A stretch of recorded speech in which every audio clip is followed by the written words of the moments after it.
This is PNE Pod, the official podcast of the one and only Preston North End Football Club. My name's Niall McCord, joined by former Deepdale striker Neil Mellor, and we've got another former Deepdale striker as our guest on the podcast today. And what a character this man is. What a character. What a player he was as well. He had the reputation of being a top striker, certainly was at North End. He obviously moved on to various different clubs. He was brilliant. He was brilliant to interview. He had some great stories for us. I mean, when you think about the background he's come from Jamaica, what he's had to go through, the injuries he's had, but the joy he still carries with him when talking about his career, talking about his time at North End and other clubs as well. He's a proper infectious personality, isn't he? I think you can see why he had so much success in his career and will do whatever comes next in his life. He's got great energy to be around, even just sat here having a conversation about football, his career. He gave me a lift. So you can imagine playing with him, his teammates and the fans that watched him must have really enjoyed that. He made his debut for North End in 2002, but it may as well have been yesterday because his knowledge and what he remembers from his career is unbelievable. Surprised because we've often interviewed players, and I'm guilty myself, you forget dates, forget certain moments. He knew it all straight away, and it meant so much to him. You could see that passion, that enthusiasm. It really, he did care a great deal about what had happened during his career. Scored loads of goals for North End, scored goals in the Premier League, reached an FA Cup final, played loads of times for his country as well. And the career that he's had, I think sometimes people underrate him a little bit, do you? And got some red cards as well in there as well. Can't forget about those. No. Yeah, I mean, when you mention this lad's name, instantly you think, yeah, decent. And that's, as a player, that's what you want, that sort of reputation. And he definitely was one of those. Okay, well, let's hear from that man now. The striker that used to play for North End between 02 and 04, Ricardo Fuller, is our next guest on PNE Pod. This is the official podcast of the one and only Preston North End Football Club, PNE Pod. Got two former North End strikers. Neil Mellor, my co-host, as always, alongside me. And a big welcome to Ricardo Fuller. How you doing? Thank you for having us. You good? Yes, I'm brilliant. Thanks for hosting us, Ricardo. We're here at Witchwood Park Golf Club, just outside of Crewe. Are you a member here, or how long have you been around the area? I'm a member in terms of residency. Not a golfer, though. Well, not a golfer, exactly. Not a golfer. I've been here, 2006 when I arrived. In fact, the gaffer, Mr. Tony Pewley, showed me the new development that was happening on here. And ever since, I've been here from 2006 and counting, so 19 years. Did you get that in one of your contracts or not? I want a gaffer. Well, the club always help us to find us a residence, a place to live, so which is helpful, because when you're coming from Southampton at the time, which was so far away, it was difficult to come and adjust, and living in a hotel where it's just like a box for 3 months, it's not easy, is it? So it's nice that the club can help you to find a place to live. Any familiar neighbours that we might know? Plenty. As I said, we have at least 2/3 of the squad living here. Danny Higginbottom, Rory Delap, Jermaine Pennant, Liam Lawrence was actually my neighbour. My back garden was onto his back garden. Enzonzi, Kenwin Jones, Robert Hoof, Donny Collins, Salif Diaw, you name it. So we had a massive amount of squad members. Not a bad side, that was it back in the day. I know, Esse, even the loanee from Real Madrid, Esse, remember him? Yeah. He was on here as well. So, I mean, it's perfect. It's only 25 minutes from the stadium on the training ground. So it makes sense. And the gaffer, obviously, Mr. Tony Pewley is old school back in his day. So, well, still, and you have to respect that. His thing was you can't live more than an hour away from the stadium or the training ground. So most of the boys either live here or Knutsford, which is not too far away. Mm-hmm. And then maybe Birmingham, but it has to be within an hour. Get a good 4-ball out of that, wouldn't you? Good golf. Good group of golf lads out of that. Good 5-a-side team out of that, wouldn't you? Absolutely. Well, there's the gaffers here as well. There's actually football golf out there. Football golf. You saw it when you come in. I get a go at that. Yeah, every day, my son. Yeah. Well, I'd say every day, meaning like more regularly. Yeah, he loves it. So we play a lot of football golf here. So yeah, and we walk and ride. It's 3.2 miles all the way around. So on my days off, on Wednesdays, I used to ride my bike 2 times round that way. I thought you were going to say you ran round. I'm thinking you're not running around this golf course. I did. I did. So I did 2 times round, anti-clockwise, 2 times round clockwise, and then I run 1 times round clockwise, 1 time round anti-clockwise. That was my day off because Wednesday is like free. So that's why I was managed to to stay fit, and maybe that's why I did so well at Stoke, because of, you know, when you fit, you prevent injuries, but not only that, you're sharp. You were fit, but I don't know many centre forwards that were always up near the front in running. Yes. Did you have a pre-season? Did you like that? No. See, I know my strengths, so I know my background, I know my culture, so I never kid myself. Yeah. I'm always honest on the football field. I give everything. I wear my heart on my sleeve. So I knew I'm a sprinter. Yeah. I knew, so I chose my moment very, very keenly. And the thing is, the bleep test is, I'm finishing like 9 or 10. Yeah. The long distance running, the 800-meter runs that we have to do, I'm giving it my best, don't get me wrong. Yeah. I'm giving it my best, but I'm not going to be the Liam Lawrence's, the Mama Sidibe, the Richard Creswell. Obviously, Creswell was here as well. All those boys who run, Rory Dillap, who run their socks off, who can go for miles and miles. But when it comes down to the sprints, the 10-meter sprints, the 20-meter sprints, the 30-meter sprints, I'm winning every single one of them. Every single one of them. Please tell me you beat John Parkin in a pre-season run. Come on, man. Smoking it. The beast. Yeah, the beast. The beast. Yeah, man. No, he's a top man. John is like me. He knows what he does best. He knows he's a hold-up man, and he scores goals. He's not going to kid himself that he's going to do 14 or 15 in a bleep test, or he's going to do, 40, 50 seconds in an 800-meter run or whatever that is, or 400-meter run. He's not going to do that. But he knows what he brings to the team. He might do if he's running to the bar to get a few pints. He might run a bit quicker. Parky. Absolutely. The less you say on that, the better. There's so many stories about him. Top man, what a lad. He was my roomie as well, so in Austria, but what a guy. John Parker. And he scored some great goals for us as well. Yeah. As much as people might say myself or Liam Lawrence or Ryan Shawcross or Rory Dillap have hand in terms of our promotion and being in the Premier League and, have a good footing into the Premier League. Players like John Parkin, Mama Sidibe, Jody Craddock, there's plenty of more guys who deserve a lot of credit because they played their part massively into the group and how we managed. Lee Hendry at one stage as well, how we managed to rise and obviously ultimately got promoted into the Premier League and then set the way for us to do another 10 years fully in the Premier League. So we will get to Stoke. We'll definitely get to Stoke because that was a big part of your life. Of course it was. Those boys deserve credit. But how did you get to England? Well, how did you get to Scotland? Because England first, luck and strategy. So I played for Jamaica, so I missed out on the 12s, I missed out on the 15s, missed out on the 17s, barely got selected on the 20s. That's Jamaica on the 20. Yeah. And obviously schoolboy football is like the academy set up in Jamaica because Jamaica financially, third world country, we're not nowhere near. So the school played a massive part in terms of the development. So we have competitions where like Stoke will play Birmingham or Sheffield Wednesday, same way as the schools operate in Jamaica. Okay. So I came through that system. So I did well in all those age groups, but never managed to click it when it comes down to the Jamaica under 12, 15 and 17 and barely made the 20. So I made the 20, great on trial, and my principal vouched for me. He's one of the leading goal scorers. How is he not selected in the Jamaica under 20 squad? So the manager said, okay, then we came in on trial. The rest was history with that. So I scored 14 goals in 14 games for the national team. Went to the under-20 qualifiers. We missed out by a point, got beaten by Mexico. They qualified. I got spotted in those tournaments. I came on trial. First we went on the Pan Am Games in Canada in Winnipeg, and I scored 7 goals in 9 games. We finished 4th behind, I think it was Mexico, USA, and Honduras. So they must have been tough games. I know you're saying you're scoring goals there, but for Jamaica to compete with these sides. Tough games, and especially financially, we're always fighting an uphill battle. Talent-wise was there, but raw.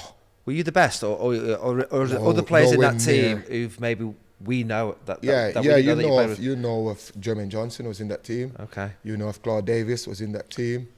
I played with JJ. JJ Sheffield Wednesday. Yeah, he's got talent, raw, but so he must have created you some goals. Of course, you know, he's like so. You created your own goals. I had to because of the way Jamaicans like players who love to do mesmerizing stuff. They'll cheer more for someone to get a megs. You call it here. We call it salad in Jamaica, or a pile over his head. You call it what? Salad. Salad. Yeah. So people they say megs in Jamaica. We say salad. So when we put it through your legs, we say salad. Why do you say salad? Just a slang thing. I've never asked the question, but why you say megs? I don't know, not megs. Exactly. So salad, megs. And did you love salad, megs? Yeah. So Jamaicans crowd love those stuff. They'll rather see that happen. Don't get me wrong, they want to win. They like to see goals. But they will go, the crowd will go, hooray, once they see somebody do a megs or something mesmerizing or bamboozle the opposition in a 1v1 or something like that. Whereas in England, we cheer tackles. Yeah. That's the point. Is Exactly. that So what that's you the meant? same thing. Yeah, that's what I meant. When you said about understanding your culture, is that the sort of thing you're talking about? Yes. Yeah.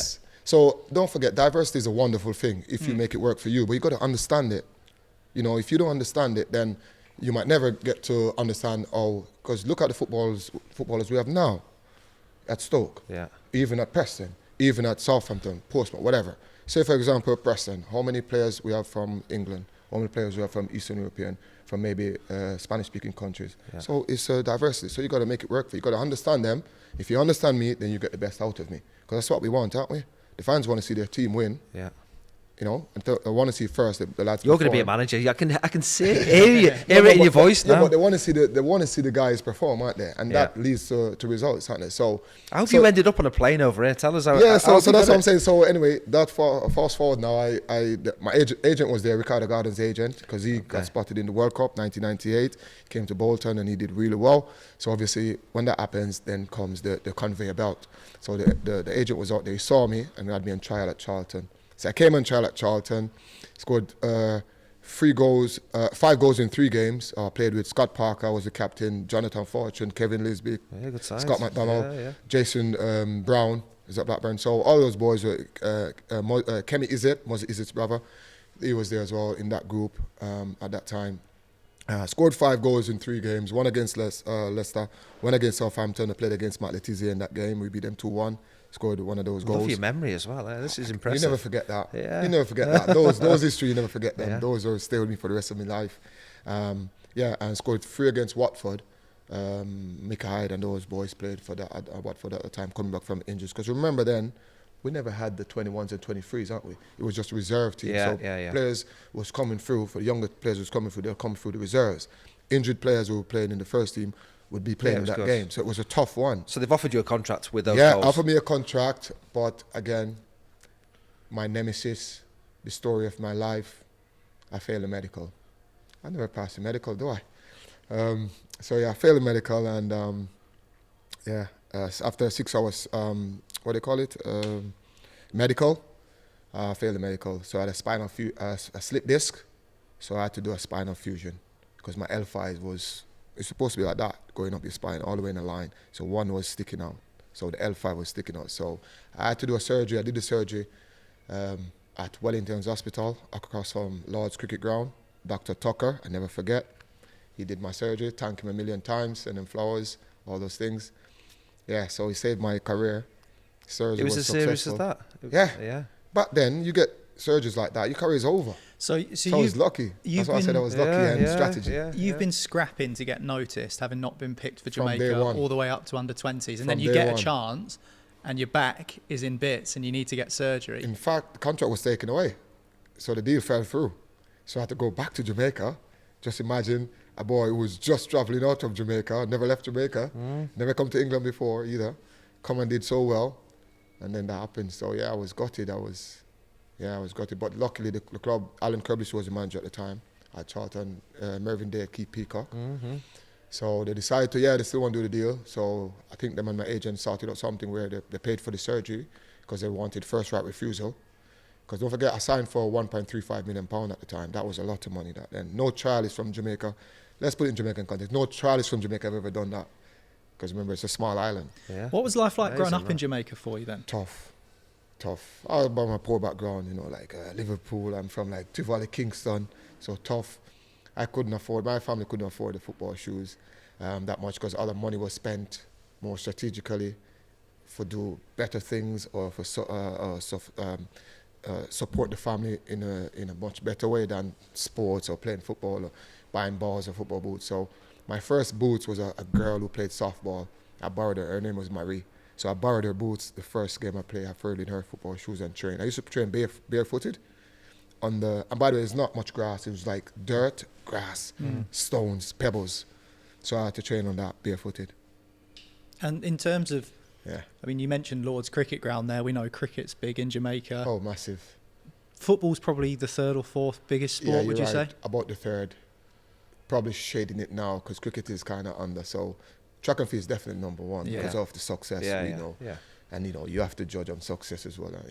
So, football is probably fighting for second with still cricket. Cricket is always... Was it only football for you, or did you play cricket as well? All three. You played them all? Play all three. Hang on, batsman?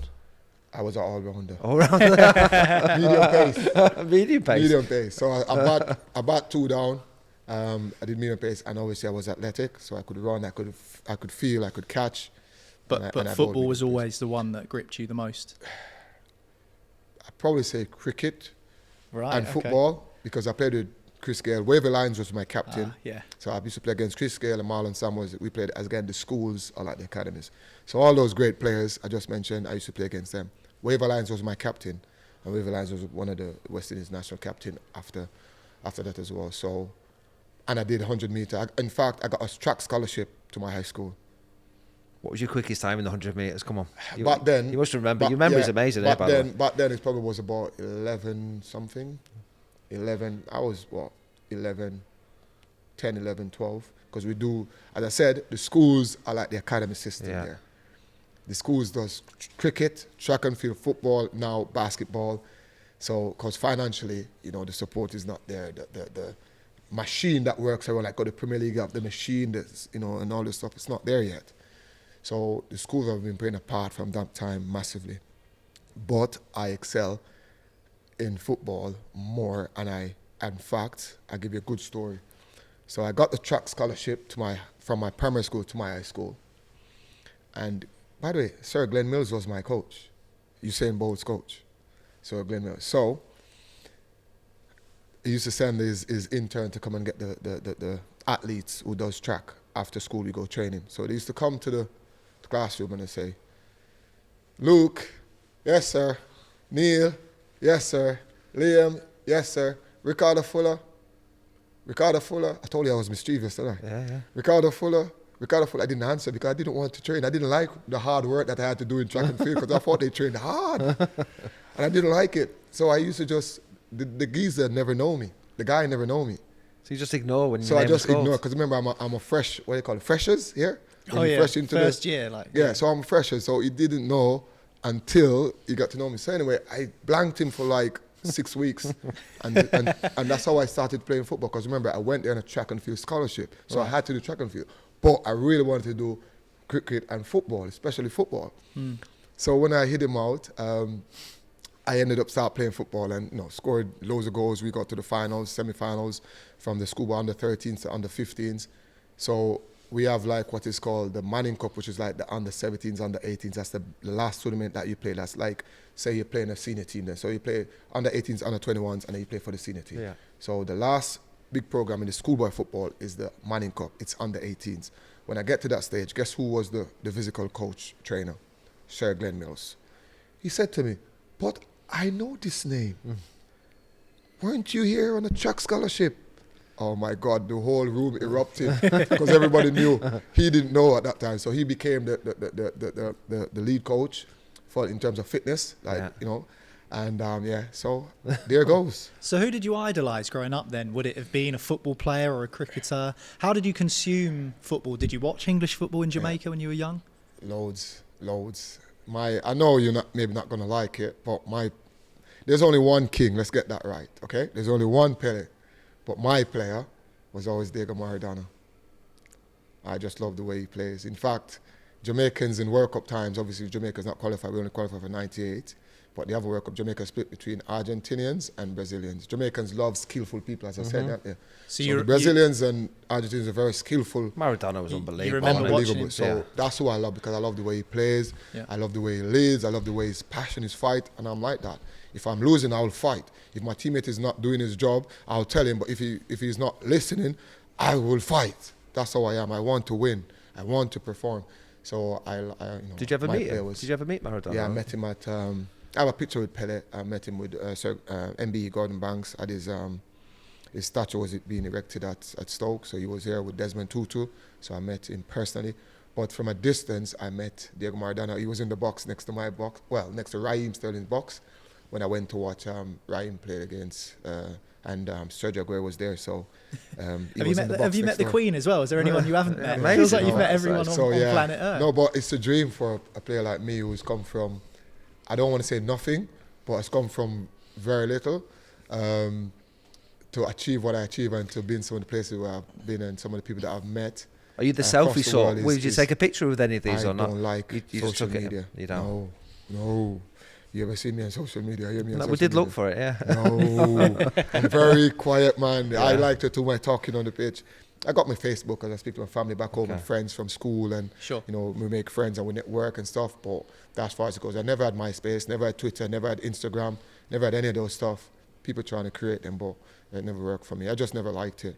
And maybe that's one of my downfall, why I'm not a manager yet. Because you need that networking. You'll be on it all the time, checking your players, you need that hype, aren't you? But yeah. So yeah, I've had some amazing journey so far. Let's get on to North End, because after the disappointment of initially trying to get to England, you do come back. You end up signing after a loan spell at Hearts for PNE in 2002. You were brought to Deepdale by Craig Brown, who's the former Scotland manager. Yes, and Billy Davis. Do you think your spell at Hearts and the fact that both of those men, Brown and Davis, are Scottish, helped you to settle into Preston faster? Or did you think that didn't really have much to do with it? It definitely has something to do with it.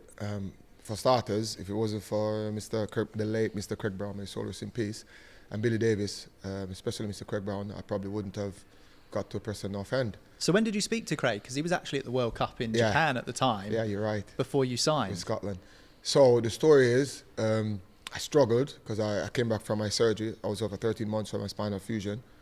And I got to... Hearts was one of the team who wanted to sign me before, but Charlton had the first right refusal.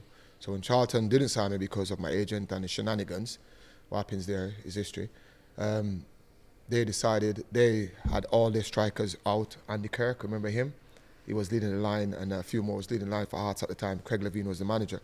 So all this, just my luck now, all the strikers was injured. So they managed to say, okay then, the scout said, Ricardo is free, he's fully fit now, he was brilliant. Get him in, have a look at him. Maybe you could sign him on a permanent after the loan. So anyway, I went on loan for 3 months. First 3 games, struggled like hell. I was wondering to myself, Jesus, I can't believe I come down to this. I cannot, you can't get out of first gear because I've been out for that long, even though I had rehab, but I needed games. And I struggled for the first 2 games. I went back to my apartment that the club got me, and I literally cried in my room, and because I'm passionate, I want to play well, I want to win, I want to score. And I thought to myself, what have I come to? Jesus, you could hear the crowd murmuring. Once the ball is coming to me, the crowd nervous. Are you struggling with the weather as well? Because it must have been Baltic. It was cold, but you're right, it was damn cold. But I once I'm in the game, okay, that wasn't a problem. No worries, no problems off the field, no distraction bothers me. I zoom in. Once the ball start rolling, I'm like that. So I struggled. Anyway, the 4th game now, a ball came over playing against Dundee United. The ball came over, never forget my first goal. The ball came over, and I just run onto it, and I just thought, I'm not even going to take a touch. On top of the 18, I just watched the flight of the ball as it bounced up and about going back down. I just unleashed, I just let fly, and it rifled into the net, and the rest was history. So fast forward now. That sounds a good goal, that. Yeah, so I had 9 goals, I think was in 20. Got 10 goals down. And 9 or 10, but you'll know the answer to this. How many goals did you score against Celtic and Rangers combined in that season? No, I didn't score any. 1, I've got it down as 1 against Celtic. Yeah, exactly. Celtic, 1, because I know I struggle against Rangers, mainly because it's just the way it is. I tried my best. I think they had Bobo Balde, they had Amaruso. Those were animals, and I was still not up to full speed and stuff. So, 1. So I think I had 9 or 10 goals in like 26 or 27, 24 games, something like that. I can't remember perfectly, but I'm thereabouts. So my price went up now. So it moved from 1.35 to 3.5 million. Because remember that time, Celtic was buying players for 40 million. Rangers was buying players for 30 million, 40 million. Hearts was doing well. They were 3rd and 4th and consistently. So my price went up, so they couldn't afford me. So my contract went from 3 months into the end of the season, another 3 months because I started to do so well. We finished, I think it was 3rd or 4th we finished that year. And then because Hearts couldn't afford me, Craig Brown was at the World Cup with Scotland, got the job at Preston because David Moyes went to Everton.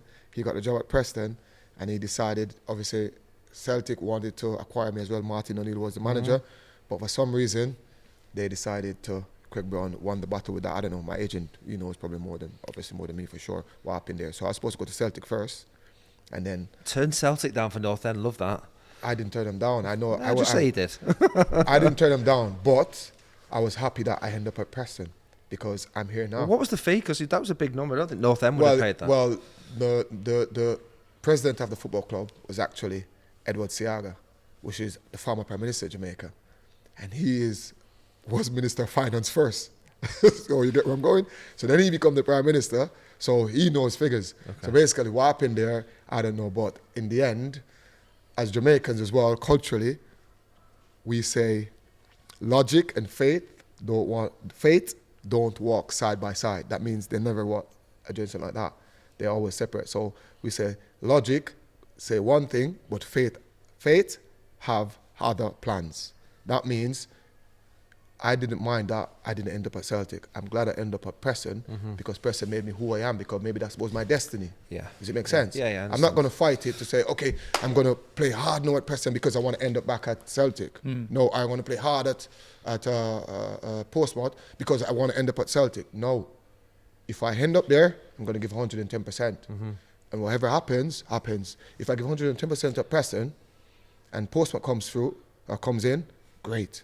Or Manchester United comes in, or Liverpool. In fact, Liverpool came in at Preston the first season. But again, what? The first season at North End? Yeah. Gerard Houllier was supposed to go there.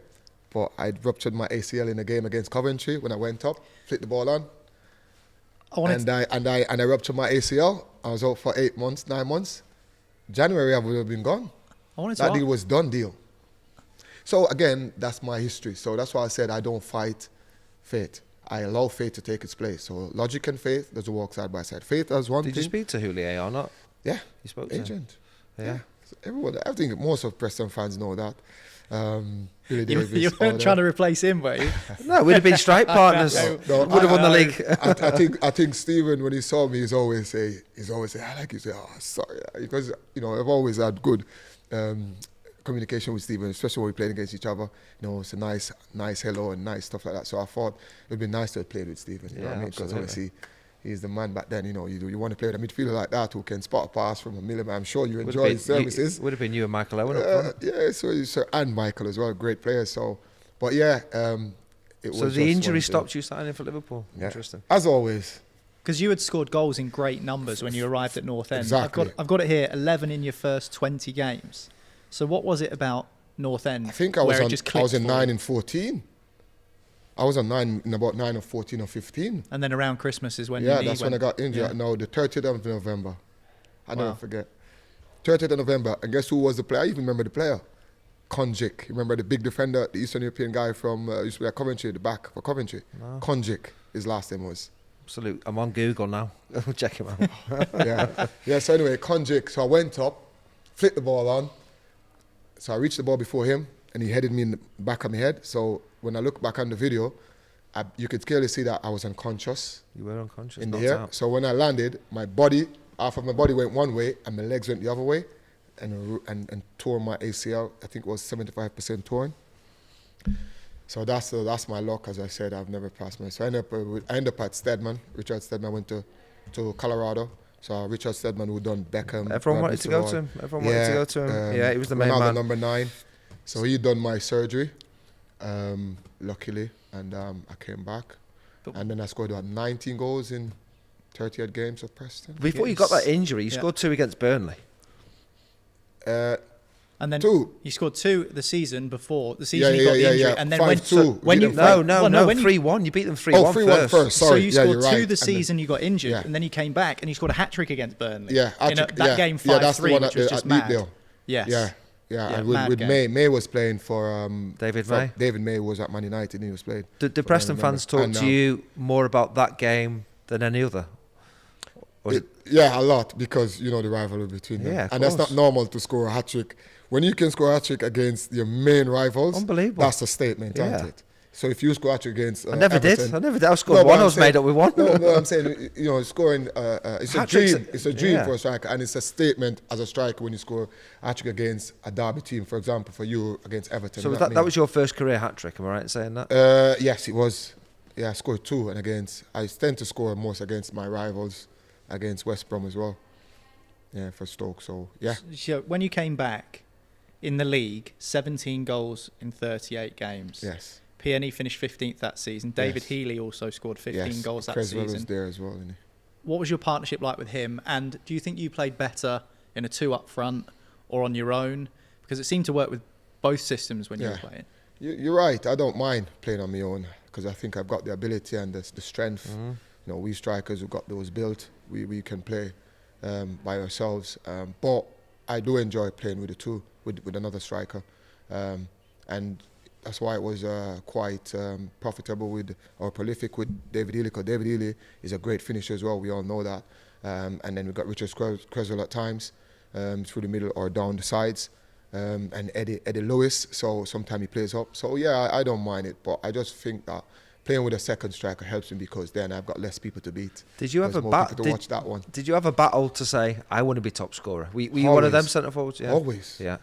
I've always done it as well. Yeah. So Healy must have been thinking the same. So first time I arrived, remember when I arrived at Preston, I was still the player that no one knows. I think Graham Alexander said it and Crystal Ketty said it in a book. I read it in a Preston North End book. You were in there as well. Basically said that when I arrived, and Sean Gregan, they said it as well. When I arrived, no one knows who I am, and they're thinking like, "Who's this guy?" 22 from Jamaica. Yeah. Yeah. Who's this guy coming in? No one knows, like, you know what I mean? But they said the first training session, they're thinking twice, stay away from when him. they're on the floor, you twisted them. Oh, exactly. So that just tells a story. So when I arrived there, I thought to myself, I always look out, who's the top man here? Who's the top dog? I'm looking for the top dog, meaning who's the top striker, who scored the most goals, because my job is to score goals. And it was David, and I think it was Cressy was up there as well at the time. Cressy was leading, and I always go for him. Same thing for Portsmouth, which I failed miserably at Portsmouth. Same for Stoke, same for Southampton. I always search out at Hearts. I always search out who's the top man, and I managed to do it on more occasions than I've lost out. So you have to have that ambition as a striker. At the end of the day, you get paid, and that's your job, that's your role to score goals. You scored a lot of goals. You scored a lot of goals for North End. We talked about the hat trick there against Burnley. Yeah. The one against Leicester at Deepdale. Oh yeah. There's about 4 Asda bags on the pitch. That's the thing. Jerry Taggart and Elliott and Walker in goal. But England and Ireland internationals. What a goal that But what was. about the 5 plastic bags in your way when you're running through on goal? Just not bothered at all. No distractions, nothing. I'll take them on as well. You dribble past 3 of those on your way to scoring. It's like the balloon in that Man City game, isn't it? It was like they weren't even there though. You're right. I was bothered because when I beat him and I saw the bag, I almost switched off. Because in the moment you saw it, but then I straightened up and I thought, the job's not done yet. And I saw Walker and I kind of give him the high, but then I go the other side and I slotted it. But that was a real, real good goal. But not only that, I also have Brian, the kit man. Brian. Yeah. So Brian, the kit man, was on the sideline. Take him on, Rick. I could hear him shouting, take him on, Rick. Take him on, Rick. So I think that gives me strength because, come on, Jerry Taggart and Matt Elliott, they ain't regular defenders. Yeah. They're rugged, they're robust, they're relentless. So to beat them too, and I was beating other people before them. Yeah. So that, take them on, Rick, give me energy.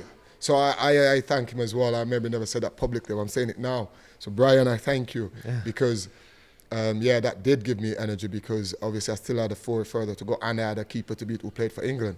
So that was a great goal. Watching goals like that, and you scored a couple of goals, more than a couple, like that during your career, sometimes it feels like there's nothing that can distract you when you're in the zone and you're in that moment.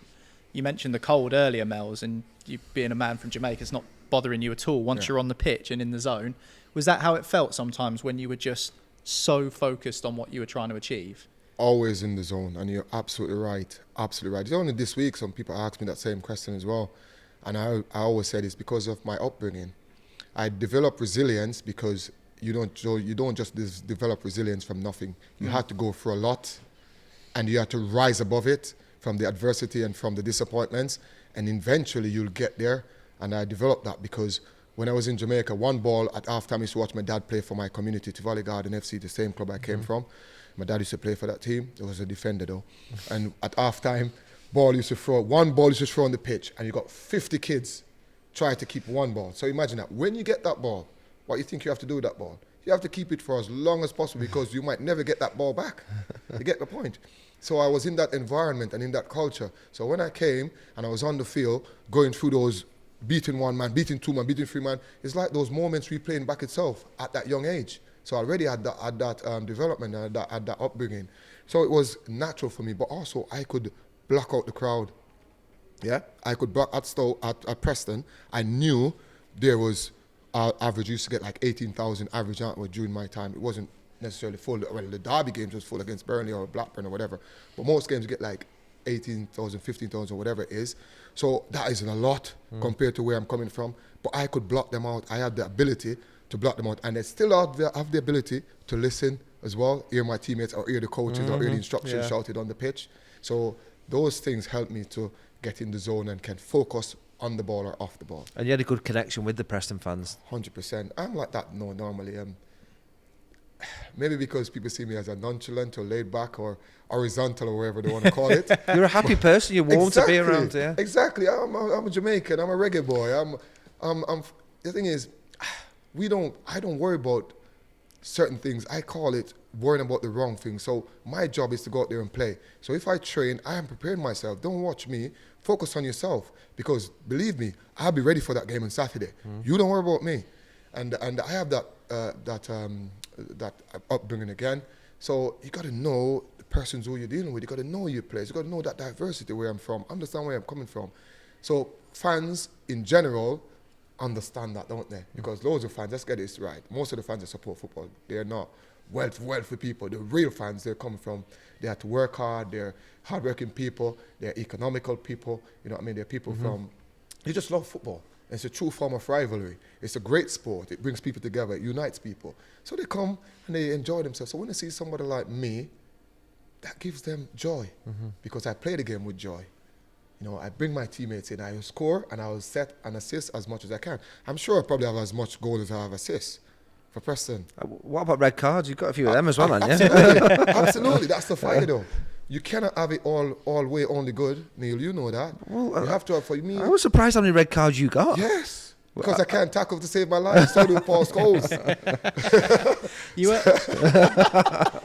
You weren't the only man from the island at North End at the time. Obviously, there was Claude Davis there as well. What was it like having another Jamaican to share the dressing room with? Absolutely fantastic. In fact, I tried to get two over. It wasn't supposed to be Claude. It was supposed to be a player called Robert Scarlett, who ended up played for Spartak Moscow. During that time, he came because originally the late Craig Brown and Billy Davis wanted a left back. So Jamaica team traveled over to play Birmingham. Back then they used to have the scouts. They put on games, arrange games, and the scouts from all over used to come and watch. Because back then the restrictions wasn't not as hard as it is now. It was a lot easier back then. So arranged those games. They wanted a left back, but the left back didn't start. The coach benched him for whatever reason. I think he had some issues, and him and the coach never see eye to whatever. And the coach benched him, and Claude stand out in that game. So again, that's destiny, isn't it? That's not the man they went to see or to pick, but Claude stand out, and so that's how Claude ended up at Preston. But I was always filling in the gaffer, sign him, bring him from Jamaica. Because yeah, you're right. It makes me feel more at home, because remember, it's good when you're in Liverpool, you play 100% because that's your boyhood club. That's your where you're born and bred. So you give 110%. Don't get me wrong, players from outside can come and do the same. But when you have that umbilical cord connected, it's a different feeling, isn't it? So me having that Jamaican with me, I think I'll feel a lot better, and therefore my output, my performance will be greater. And yes, absolutely right, it does play a massive part. And there were some big characters in that North End dressing room at the time. Tell us about some of the lads that maybe stood out to you when you were there. Graham Alexander, Chris Lochetti, before him, Sean Gregan. Griggs, what a guy. was Eddie Lewis, silent but deadly. As I said, Chris Lochetti. But I mean, even that guy. silent, David the Eden wasn't mix so of much. characters in that dressing room. Oh yeah, good mix. We had Rankin as well, who had the kind of a brainiac. You know, he's the agent now and he's doing well as well. So Rankin was there as well. But yeah, we had a mixed group. Obviously myself, a little bit mischievous. You know, has to be part of the process. You have Graham, who is more serious at his game. If you make a bad pass, he wants to make it a perfect pass all the time. And you respect that because he wants to be perfect. You know, you try to be perfect, but you achieve permanency or permanent. Paul McKenna, again, his mom and dad, lovely people, was a solid man, a reliable player, a steady player, a player who you know is going to give 110% because he's a Preston born and bred again. Marlon Brooms, the first year as well, he was in that team as well. So many boys. David, Lucas. David Lucas, who I saw the other day at Everton. I think it was at Everton. Yeah, some at Everton coaching. Don't know where he's now, but sure he was some at Everton. He's still there, Everton. Yeah, we did him on the pod. Yeah. Yeah, exactly. So I said David Lucas, top man. So much guys. So what if I said to you Preston North End, say a North End fan came up to you on the street, what do you think of first when you think of Deepdale or the club in general? What is it that kind of pops into your mind first? Family feel. And if you notice with me, anywhere I go where that family feel is, well, I've done 9 or 10 clubs I've done well. I can't remember not really performed at any club really, in terms of maybe goals at Portsmouth, but in terms of performance, I give it a good go. That family feel has to be there. And that first feeling when I arrived, obviously, I was having pancakes from Paul's mommy and dad. I was being looked after every morning. You know, the guys let me feel welcome, even though initially they didn't know who I was. And you could feel that when you arrive at a club, people don't want to pass you because they don't know what you can do, what you're capable of. But then as soon as, obviously, I let them understand who I am, then it's a different feeling. You feel that true feeling, and that family feel is very, very important. And yeah, I think overall, I think we could have achieved a lot more during my time there as well, with other quality additions to the group and stuff like that. Would have nice to go through a playoff, but that family feel got us to where we were, and I think we achieved exactly what we could at that moment. I've got to ask, because we've seen you on matches, and what were you like in training? Win everything. 5-a-side, don't really lose. But you were good in training as well? Yes. Yeah. I hate losing. Yeah. You know, I hate losing. 5-a-side, never lose. Always the first pick. Fighting. I'll have Rick. No, I want Rick first. I've always liked that because shooting practices, always want to win or challenging to win or winning most as I can, no matter who I'm up against. David Ely, Richard Creswell, Eddie Lewis, James Beattie, Hida Gudjansson. I've always backed myself every single time. Every single time. I beat Hida Gudjansson and he owed me 500 quid. And he tried to pay me, it was on a night out in Liverpool, Christmas night out, and he paid me like this. 20 pounds on the ground, 10 meters he walks, 20 pounds on the ground. I said, I don't care how you want to give it to me, I'm going to collect me 500 pounds. I beat him in shootout. So I like to win. I'm a bad loser, let's put it that way. So I quite like that, man. Your goals were getting you noticed. You've already mentioned about the Liverpool interest. Yeah. Talk to us about the end of your time at North End and how it came to moving to Harry Redknapp's Portsmouth. Yeah. Honestly, my hand, I think, was a little bit disappointed. And because I might say I was a little bit disappointed in the fans in that way, because I think they were calling me Judas. Did you hand in a transfer request? Is that what happened? No, I didn't. You didn't? I think the book said it, didn't it? Which the late Craig Brown, thank God for that man, and Billy Davis. I'm not one to talk as well. You know. Sure. Just so you're probably hearing it now. Yeah. And I could have said it many times, opportunities there, but I'm not one to talk. I just let things be. As I said, everything happens for a good reason. That's always my mindset, and I believe in that, and I work with whatever comes. So I was a little bit disappointed because I tried to give every single thing for that club. So I got so many injuries because I was full on in every single game I played for Preston, and the fans, that's why they probably give me the credit that I deserve, because they saw that. As I said, wear my heart on my sleeve. Even when I was injured, I was still playing. Craig would not. I had pneumonia and I played against Stoke. and we beat Stoke 2-1 at the Britannia at the time. For North End? Yeah, I developed pneumonia after that game. I was freezing. I had flu, and I was freezing. And cold night in Stoke, you see. Cold night in Stoke Tuesday night, and we beat them that day. Even up to the other day, the Stoke fans remind me when we were playing. I was supposed to come to the game, the last game at Preston at Deepdale, and yeah, it was so cold, and I had flu, and Billy and the gaffer still played me, and I don't mind if they say play, I will play for them.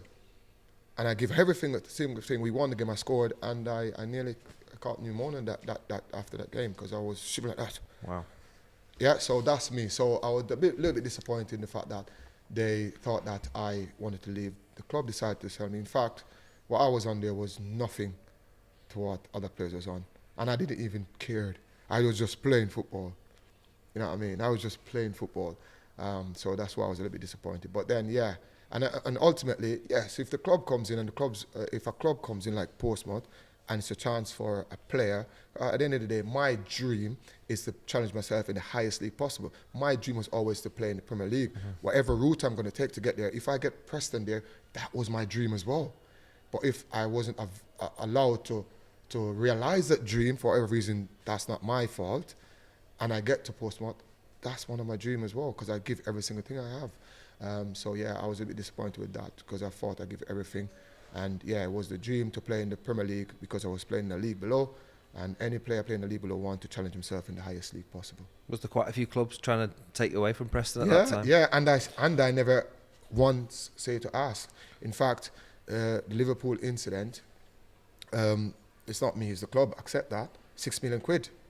I didn't. That's a lot of money back then. Mm. So. And it's a big business, so it's not I didn't put in a transfer. I've never, ever, every club I've been, I've never put in a transfer request. And I go to one time on loan because I had no choice. I never go knock on the manager's door and said, why are you not playing me? Mm-hmm. I keep my head down, work harder, and whatever happens, happens. I've never knocked on the manager's door. What's Harry Redknapp said to get you there to Portsmouth? Well, he'd already liked me from everywhere. He'd already liked me. So once I heard he comes in, it was a no-brainer for me. He was whenever he sees me. In fact, when I just came, I met Harry when I just came. So I just fresh off the plane on trial, I was watching Jermaine Defoe playing for West Ham at West Ham. So my agent took me from Heathrow to West Ham to watch a game. So I met Harry that day, and the agent said, Phil Graham, the agent at the time, said to Mr. Harry Redknapp, this is the next player that you need to sign. And he shook my hand and said, I'm waiting for you, son. And that stuck in my mind from then. He probably not remember, but I remembered. He would do, wouldn't he? Fast forward, exactly, and fast forward. And he can tell you the stories about me. He will tell you the great stories. He always say, listen, this guy, you cannot let this guy down, because every time he gets knocked down, he rise up again because he knows about my injuries. Mm-hmm. I didn't have to do a medical when I went. Well, I did a medical, but I failed it. But he said to the owner, Milan Mandridge at the time, if you don't sign Ricardo, I'm resigning. So that's why I ended up going back. Because remember, I signed, failed the medical, then I went back to Preston, and then the fans was calling me Judas. It's not my fault. I was heartbroken because I didn't want it to move. But that opportunity comes, and that was accepted from the club, and so he fought for me, and then I went back on a pay-as-you-go deal because of my knee.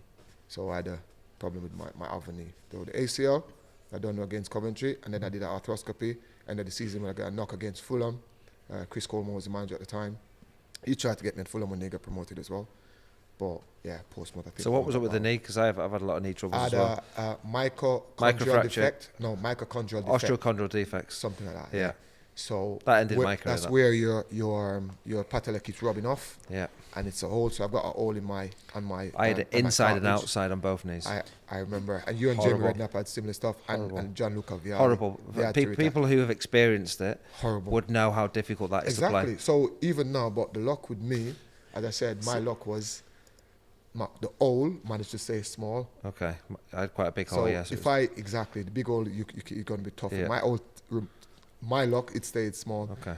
Because really, just this last bit before, the microfracture surgery, at the time, it was 60-40 success rate.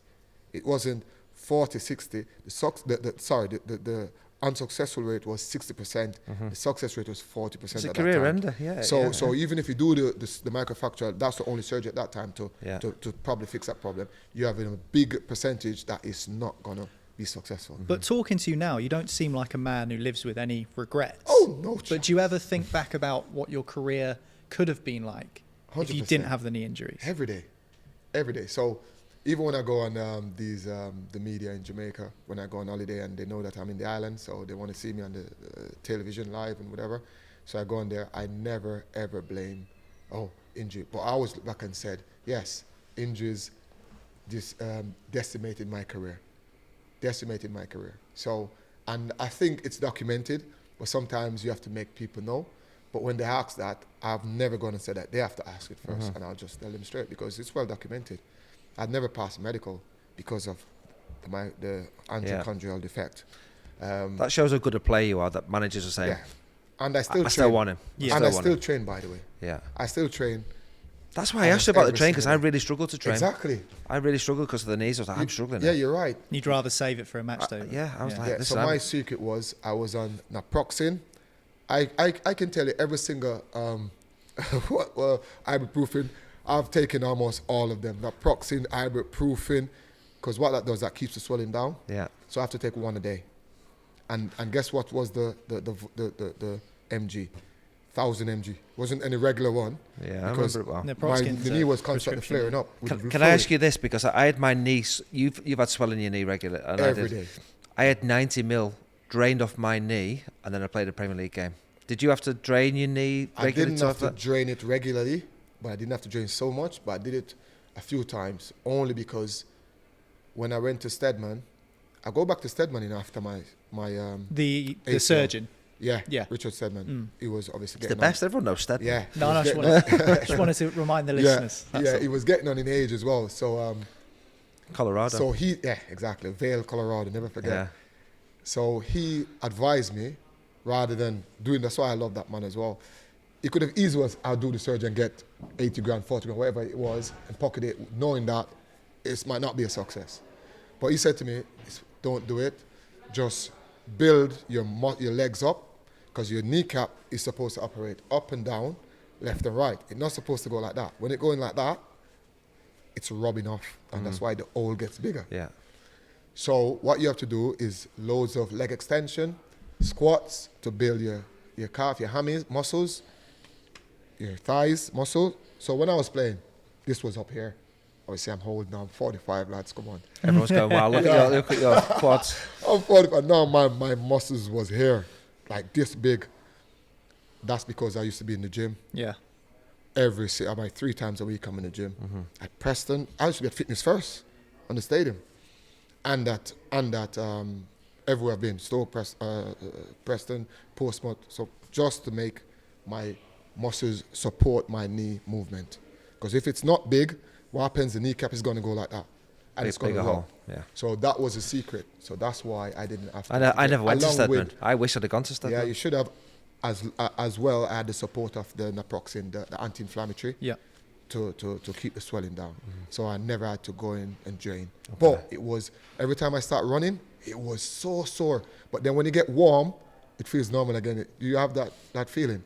Once you start training, that first 10, 15 Adrenaline minutes, would help, wouldn't it? But maybe, but I don't know. But after the first 10, 15 minutes, it becomes normal again. And I could play like normal. It's I like would a have lot of limp muscle first, problems. yeah. And then automatically the limp goes away because You need feels to keep normal. using them. Warm, yeah. You need to keep using it, otherwise you're going to go Exactly. stiff again, aren't you? So that's what happens. Ricardo, I've got something I want to do with you here. Yes. I've got some quotes from former teammates and former managers of yours. Yes. And I want you to tell me who you think said these things Said about this. you. Okay. So we'll start with this one. Ricardo Fuller is one player I would not like to argue with. Robert Hoof. Robert Huth, yeah. Yes. What's he referring to there? Is he referring to your temper, maybe? Or No, he's referring to my strength.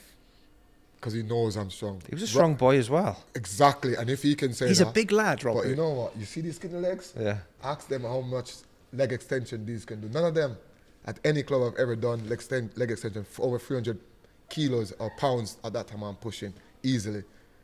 Because every day gym. Might be skinny, but that's why I was so strong. Yeah. Because I prepared myself. But also he knows that on a night out, if anything is happening, I'll be the one standing. I won't be running because he knows I'm serious. I don't give trouble, but if trouble finds me, I don't run. And I'm like that on the field. I'm a stand-up guy. Do you lose your cool often? Well. Do you ever lose your cool often? Well, I don't lose my cool often, but I'm no nonsense. I'm a simple, no nonsense and common sense person. Because at Stoke there was the Andy Griffin situation. Yeah, so what happened with that? Yeah, the Andy Griffin thing wasn't a loser moment. I think that was building up from the week in training. And again, he was one of the guys out of contract. But in hindsight, I should have known that stuff was going on. But I just thought that when he was dribbling in the box against West Ham and he lost the ball and the goal scored, I said, Andy, clear it. I just thought that he was being a bit disrespectful. And obviously, I wanted to win. I told you, if I think you're messing around and you're not doing the right things, I knew we have a talk. So it just boiled over and went up into a scrap. But those incidents happen every day at Stoke. Though. Oh, it happens every day in every football club. I think fans... Stoke wasn't normal. No? Preston had a bit, but I'm telling you, you know what Mr. Tony Pulis was like? Obviously, compare the late Craig Brown to Billy Davis and Tony Pulis. It's a total different level of the spectrum. One was always on the edge. Punch him, lad. Punch, you'll be cheering on. Because Tony it's old Pulis school. It's old school. But then after, we're shaking hands, we hugging, we on the night out, team night out, we playing bowling, we're playing golf. We're always together. That's why, same thing with Preston. We had that. But I think that level of aggression wasn't there as much as it was and should have been. But again, we had that. So that incident just boiled over because of the nature of how we were. I think this is an easy one. Ricardo was the best but most frustrating player I've ever managed. Easy. I think he said that part as a joke. He's not. His frustration is having a laugh, Mr. Tony Pulis. What's your relationship like with him to this day still? Second father. Nice, I've had so many fathers, to be fair. A lot of people help me along with it. But when a manager, as I said, understands diversity, understands the person, because remember, football is, for you to get the best out of a player, you've got to understand the player as much as the person as well. Or understand the person as much as the player, vice versa. Because if you don't know what buttons to push, how are you going to manage that player? And if a manager gets me, and he allows me to be me, because he knows I'm not a bad person. He knows I'm part of the group. I've always been. You know what I mean? Every single club. The famous story from Tony Pulis has to be understanding, and it shows how much he likes you. Yeah. When you went back to Jamaica, and you didn't tell anyone when you were coming back, you were supposed to be back on the Monday, Tuesday, Wednesday, Thursday. Big game against Wolves away to get promoted to the Premier League. And you rock up on the Saturday match day. You've not been there all week, and Pulis is fuming. And most managers would probably fine 2 weeks' wages. You're not playing this, but he put you on the bench, and you came off the bench and scored the winner. The winner. Yeah. But, and then you told him that he worried too much. Again, because I'm a Jamaican. I remember I said to you before, we don't worry about the wrong things. Where were you that week? Where were you? Just on the beach, chilling out? No, I was in Jamaica. No, I missed my flights.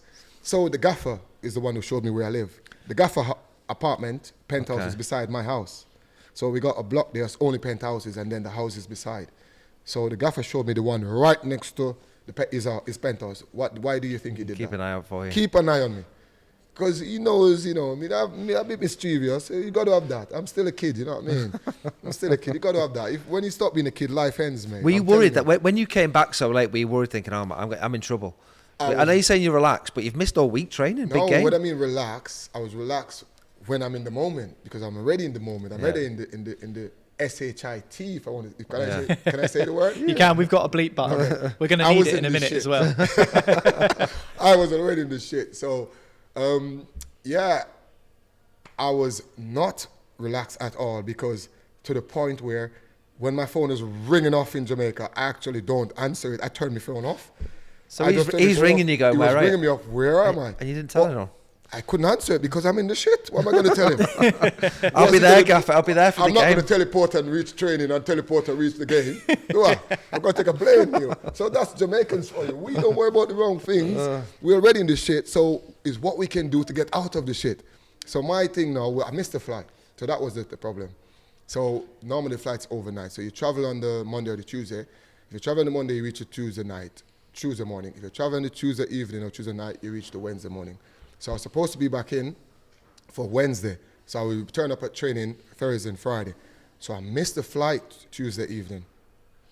So I went to Miami Wednesday to try and get a flight. But I forgot my visa, because I'm not a US citizen. Jamaicans have to have visas. So my visa expired. I didn't know that because I've never traveled to the US. I've always reached Heathrow straight to Kingston, Kingston straight to Heathrow or Gatwick. So I missed the flight. And I tried to get to Miami. When I reached immigration, you don't have a valid visa. So I have to go back to Kingston, turn around, catch on the next plane. I didn't go through. I had to go back to Kingston. The next available flight out of Kingston was Thursday. Monday, Tuesday, Thursday. The next available flight out of Kingston was Thursday to reach back Friday.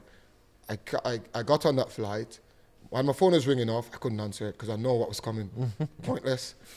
So anyway, I reached back Friday, but you reach Friday about 9, 10, but then you come to immigration, it's about another hour. So you reach in the taxi, my driver was picking me up at the time. That takes another 3.5, 4 hours from Heathrow to drive up. By the time I reach back, training's finished. What am I going to do? Go to the training ground, training's finished? So I go home. So I go home now. The next day is obviously pre-match. We used to have pre-match in the Waddington Suite at the stadium. At that time, it was the Britannia. So I turned up. I was bracing myself because I know what is to come. And I know the manager I'm dealing with. He knows me and I know him. Perfect match. So anyway, I turned up. I was bracing myself. But I braced myself. I turn up, everybody's eating. I say, morning, lads. Nobody answered. Morning, lads. No, but that's with that group as well. If you did something wrong, they'll let you know. Because we had some big characters. So they're blanking you. Yeah, so you know the score. So they're blanking because, of course, I deserve it. I know that. Because I have to let them know the story. It's still my fault because I should have made sure I get on the flight. So anyway, nobody answered me. Anyway, sat down. And I sat down by a table by myself as well because every other tables were full. So I sat by myself having pre-match, beans, toast, pasta, whatever it was. Have me drink and me. Anyway, going into the bus, I'm the last one to get onto the bus. Anyway, turn up in the changing room now at Wolves. Gaffer naming the team. Furthermore, this man's not talking to me either, Not blank, not talking to me, not even looking in my direction. They can feel the heat. So anyway, reach a changing room now. I didn't hear my name. I was the last name to be on the bench. So, I was sweating, shitting my pants. Because even though I know I was wrong and I missed all those training, I still want to be on the bench, man. I don't know about you, but I still want to be involved. And anyway, I was gutted and I almost started to fume, actually, that I wasn't going to be. Anyway, when I heard my name, the last name, I was much more relieved. Anyway, game's going on. We scored, they scored, we scored, 2-1, they scored. We scored again, 3-2 up. We under the cosh. The gaffer said to warm up. I don't know what happened between me and Kempy. I saw that. I saw what happened, what he said happened. But I don't know what happened then because he sent me to warm up and I was warming up. So I was warming up myself. I'm warming up, take my little time. Then I build up my speed and my stuff. Anyway, as I was about to start to go 80% now, it's a lad and his dad, a Wolves fan, come down with a picture of me and the book. I couldn't tell the lad that I can't sign the picture, can I? So I stopped, and I decided to sign the lad's picture of me on the book. So when I look up the pitch at the dugout, is the gaffer staring me down like that. You can see he's signing it. You can see the fire in his face and in his eyes. I'm looking, and I'm like, I just get looking, and I just run off and start to run up. I start to get warm really hard now. Anyway, so get me on. I don't know what time was left in the game. Could have been a penalty as well. Salif, the old challenge. Salif is one of your old boys as well, aren't they? So Salif challenged for the ball and arguably could have been a penalty, but the referee didn't call it. The ball was played out to me. I was one thing on my mind. I was used to doing those things. Take the ball and just run. Just run. Just catch me if you can, lad. That's all I'm going to do. Just catch me if you can. But I still had 2 defenders to beat. So, as I said, those upbringing, dribble there, trying to unbalance the defender. And I managed to do that. I came right inside the 18, put it to one side and then slot it to the next side. Scored, and I was still running. Everybody who wasn't talking to me, running me down, jumping on me, kissing me. We won 4-2, I think it was in the end, comfortable in the end. And then go inside the dressing room. It was a tough game, even though we won 40 in the end, it was a tough game. Both teams were going for promotion, exactly. It was a big result. Game. That, yeah. And that was vital for our promotion as well that year. So I got inside the dressing room, everybody kissing me, everybody hugging me up, high fives, everything. People forget that I missed the flight and I missed training. Nobody remember that. I saw the gaffer sitting down with Kempy, that's the assistant coach. So, and I saw him when he took he's on his cap on, he took his hand and he went. So I went and I sat beside him and I said, Gaffer, you worry too much, man. That's why you got no hair. Tell me to say that. It's all right, and I got in the ribs. I started to run up. He punched me in the ribs. I started to run up. Everybody was laughing. But no, so that was that story. But again, you have to know your players. You know, you got to know your players, and you got to know your manager, and that relationship is important, man. You know what I mean? And that's why you got, Craig Brown, Ari Redknapp, Craig Levine. They understand me. You know what I mean? And most coaches, to be fair, that I've worked with, or managers that I've worked with, understand me. So. And that's key. From one coach to another then, who do you think said this? Ricardo was an enigma who did things off the cuff. He was an entertainer with swaggering confidence.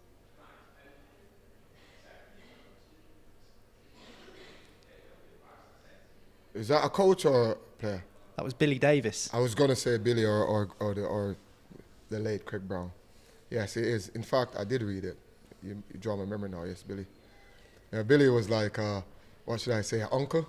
So the late Craig Brown was like a father, and Billy was like the uncle. You know what I mean? They're brothers, aren't they? Work well together. In fact, when the late Craig Brown moved on, Billy take the position, innit? Got to the playoffs. But Billy was intense, innit? Everything he liked to be intense, training, which I loved that as well, because I think when I work intense, I prepare myself intense, my game is about intensity and speed. So that always helped me. But and when I went to Millwall, he tried to get me to Nottingham Forest when he was at Nottingham Forest. But as I said, I had a contract, and if you're going to come in, you come in. But I'm not going to just break it for nobody. But he's a top man. But he knows what I could do, though, because he's seen me in training. And I said, Sean Gregan, who was one, I never forget when I arrived, he was the one like that. He's kicking people all over the park. And he tried to kick me again, Robert Hooft and his comments and his about strength. He tried to kick me. Every time he kicked me, he was bouncing off. Every time he kicked my leg thinking I was going to fall or the foot was going to fly up like that, he was bouncing off. His foot was flying back.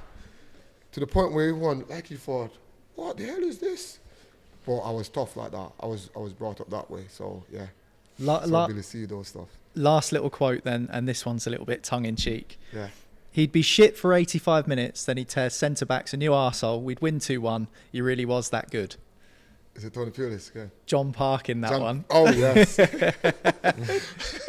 Because he said he thought he was going to get a game when you didn't turn up for training for a whole week. He's like, I might actually get a game here. And my roommate, everywhere we go, everywhere we travel is my roommate, because the gaffer used to have us into strikers with strikers. Just positions, okay. Some managers do that, yeah. That relationship together. But John Parkin was the guy. In fact, he should thank me. He should give me half of his wages for that West Brom game. He came on and he scored 2 goals. He might have just scored a hat-trick. When I set him up, we beat West Brom, innit? At West Brom that year, we got promoted. We beat them at their place, and we beat them at our place. So he scored 1. He should have had 2 more. So I kicked him on the keeper. So he should have given me his wages for that game. I mean, when you were at Stoke, I wanted to ask you about this. You had the secret weapon, or the not-so-secret weapon, of Rory Delap's ridiculously long throw. How much of a weapon was that for you as a centre-forward? How much could you use that to your advantage? Well, it was a secret weapon until it was known, innit? So, it's massive for us and massive for how we play and the size of players we have. Because remember, you have to know your strength of your team. And we had loads of 6-footers, 6'2", 6'3", 6'4" players, robust, aggressive and relentless players. That fits the bill, innit? Long ball, direct. Throwing is like a long ball, isn't it, really? But opposition teams would genuinely be scared of that. One thing with Rory throwing, it was like a spear. It was like no other. Even up to today, this day, nobody can perfect it. Everybody, we see Barcelona doing it. We see teams, we see Arsenal doing it the other day, which is part of Mikel Arteta's thing, and he was asked about it, didn't he? And he said, well, it's part of the game. Did you used to laugh about it in the dressing room thinking, we've got his long throw, going to cause absolute carnage with this today? Yeah, we laughed, but the laugh was a sense of achievement for us, because it was a massive part of what we do. undefendable. It was undefendable, some of them throws. As I mentioned earlier when I came in, we have seen Aurelio Gomez literally kick the ball out for a corner rather than a throw. And he cried literally eye waters because balls was coming in like spears. Because Rory's throw was flat. Yeah. And because it was flat and it had so much intensity and speed on it, it was like the palenka when he kicked the ball and the ball goes like that. It was going like that. So defenders was trying to head it out and it would sink off the head and end up in the goal. Jagielka scored one at the Britannia at the time like that because he thought he cleared it. It hit off his head and deflected into the goal. I had most of my goals. I had a big percentage of my goals from that. Ryan Shawcross that year had 7. Liam Court that year had 8. So most of those goals was from the set pieces, the throw-ins. So set pieces is a massive part for us, especially Rory's throw-ins, because it was like no other. He could loop it, he could make it flat, and sometimes everybody was looking for that one and he just throw it down the side and then we get a cross in. So it has variation on it. So it was massive for us and for me as well. Just finally on Stoke, before I wanted to ask you about Jamaica quickly. Yeah. You've got a bar named after you at the stadium. Yes. Ricardo's bar. Yes. How much does that mean to you? Everything. As a player coming from Jamaica again, doesn't matter where you're from, that's a great honor, isn't it?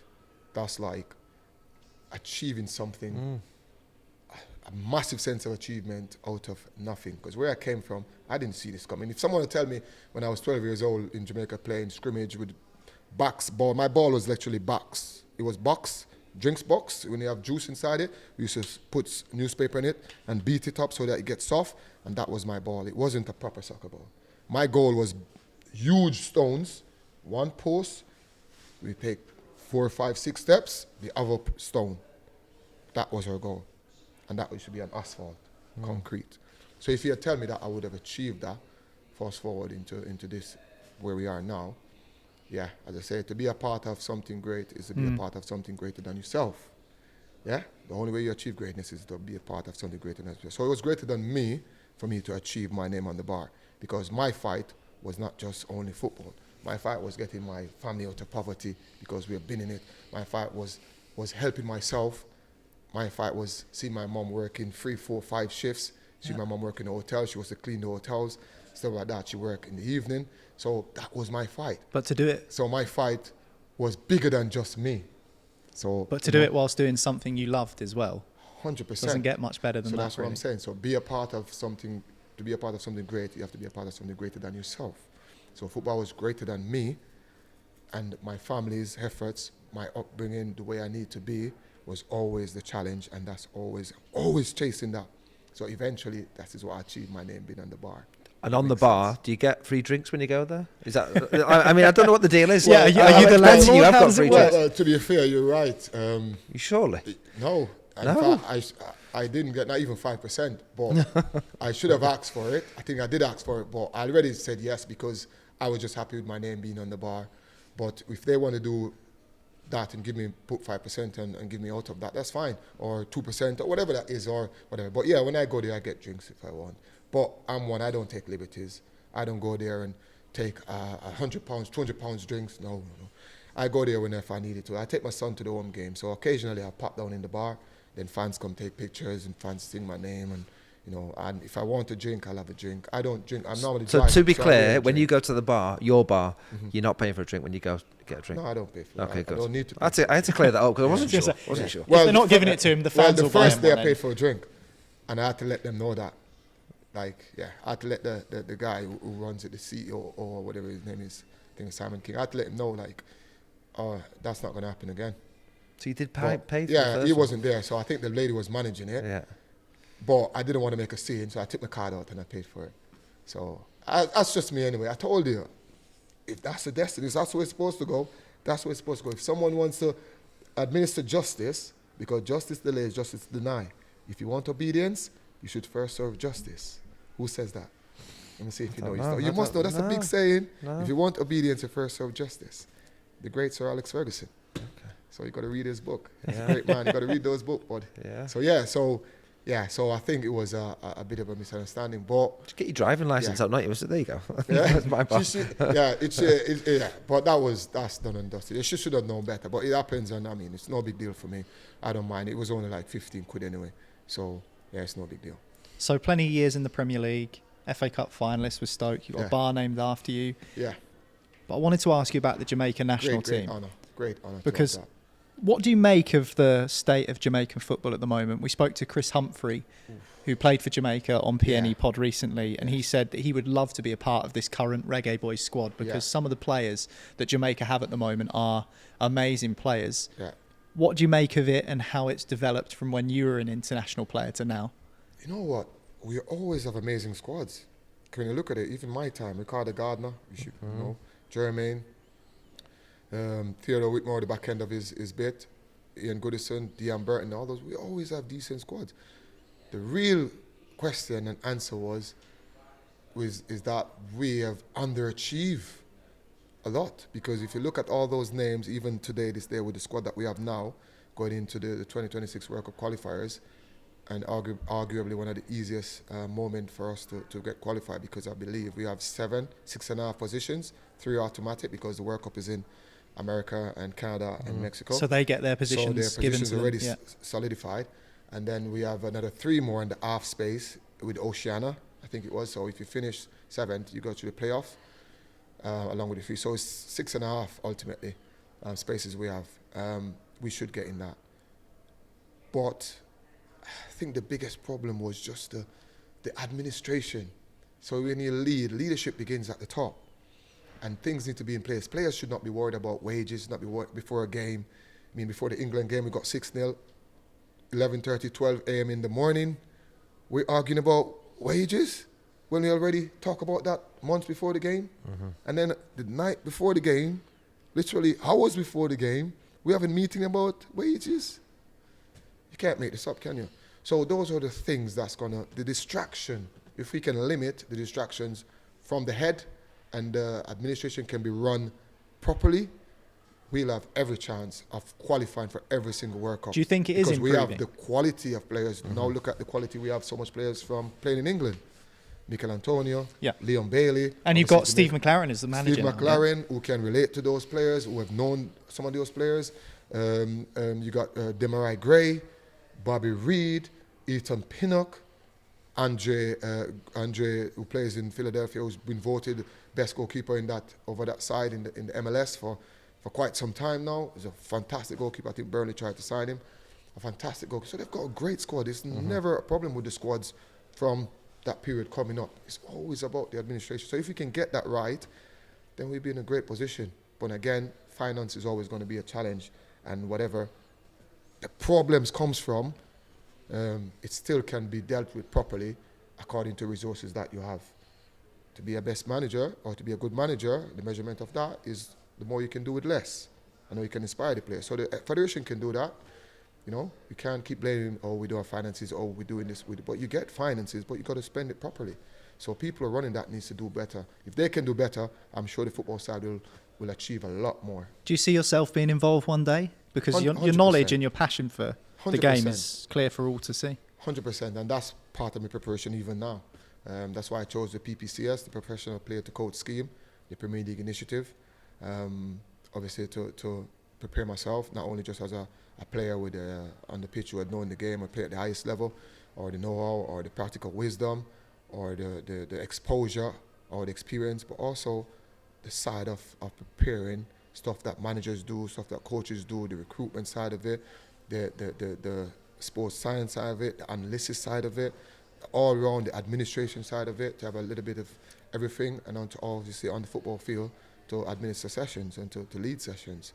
So I massively will be a part of it someday, but my dream was always to be a head coach, playing in the managing a coach or a manager, working in the biggest league or the best league in the world in terms of professional football, and also for international football to manage Jamaica one day and to see them qualify for every single World Cup. I've got to believe that at least, and then I've got to try my best to achieve that. Whatever happens after that, I cannot control that. Look forward to seeing you hopefully on the touchline one day soon. Cheers. Just to finish off, Ricardo, just before you finish off, yeah, go ahead. How you're so happy, you're so calm. How are you going to cope as a manager with VAR and some of these refereeing decisions? You look too nice to be able to deal with. Tell me about it. I watch games every single time. Like games don't miss me on a Saturday or a Sunday or a Monday or whenever it is. Champions League, I love football. I dream, sleep football. My son as well, watching me with me as well. It's not. I think it's great because you want the right decision, but it's a matter of how long it takes, isn't it? It's the time, and also it's got to be consistent, isn't it? Like the nitpicking, the little sleeve or the little fingernail offside is hard for a striker, isn't it? Especially being us. Would have took a few goals off us, I think. Exactly. That's what I'm saying. Being us, we're not enjoying. So if we can get those decisions more consistent and less time in doing it, I think it will work because it's all about being fair. Like, goal scorer, post-match score, Frank Lampard scored those goals from halfway line. Ball went over the line, but yet still it didn't call as a goal because at that time we didn't have the touchline. The goal line technology, which has helped. Yeah. We didn't have the VAR and those things. So we want fairness, innit? And we want, if it's a goal, it's a goal. If it's not a goal, it's not a goal. But can we limit the time? Can we do it quicker? Can we be more consistent of it? If it's A, it's A. If it's B, it's B. We don't want this week it's A, and next week the same thing happened and it's B. So, yeah, it is at the minute causing a big problem, isn't it? Could talk to you for hours and listen to you for hours, Ricardo, but just to finish the show, we always like to ask the guests, if you could sum up your time at Preston or your thoughts about Preston or how you feel about the club in a few words, what would you say? I was happy being there, and I was disappointed not to get the team promoted because I love success. I love going somewhere and make them better. Everywhere I go, even for myself as an individual and as a team player, everywhere I go, I want to leave the club or make myself better or leave the club in a better place than I've left it, than I arrived when I arrived. So that would be my aim or my regrets, if there's any, because you can never regret anything because everything leads to a path, innit? Everything leads to a path. If it was for Preston, I wouldn't have ended up at Stoke, I wouldn't be here right now. So everything plays its part, because I always tell my son as well, combine what you love the most with what you do the best, work hard, never give up, take your opportunity, and let God do the rest. It's that simple. The rest you can't control. Thanks, Ricardo. Yeah. Loved it. Love it. Cheers. Love it. Class. Cheers. Well done, buddy. Thanks so Anytime, much. you're welcome. I want to play for you as a manager now. Preston take the lead, and that's exactly what it means to Neil Mellor to score in the West Lancashire derby.